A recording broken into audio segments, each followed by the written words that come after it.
સપૂતોને સ્મૃતિ વંદન કરવાનો અવસર. આઝાદી મળ્યા પછી દેશની સુરક્ષા કાંજે પોતાના સમગ્ર જીવનમાં ભારતીયોના ચરણોમાં જેમણે અર્પણ કર્યું છે તે વીરોને સલામ કરવાનો અવસર. मैं भारतवासी का हरदम सोना सम्मान करती हूँ. मैं भारतवासी का हरदम सोना सम्मान करती हूँ. यहाँ की चांदनी मिट्टी का ही गुणगान करती हूँ. यहाँ की चांदनी मिट्टी का ही गुणगान करती हूँ. मुझे चिंता नहीं है स्वर्ग जाकर मोक्ष पाने की. मुझे चिंता नहीं है स्वर्ग जाकर मोक्ष पाने की.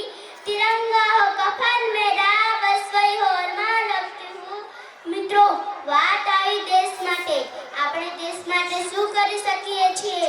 તો ભારતના સંતાન તરીકે રાષ્ટ્ર સંપત્તિનું નુકસાન ન પહોંચાડીએ, જળનો બગાડ ન કરીએ, વીજળીનો બચાવ કરીએ, સ્વચ્છતા રાખીએ. એ પણ રાષ્ટ્રભક્તિ જ છે. ભારતને વિશ્વગુરુ બનાવવું હશે તો તે માટે શિક્ષિત અને સંગઠિત બનવું પડશે. ભારતને ઊંચાઈએ લઈ જવું હશે તો તે માટે શિક્ષણ પણ ખૂબ જ જરૂરી છે.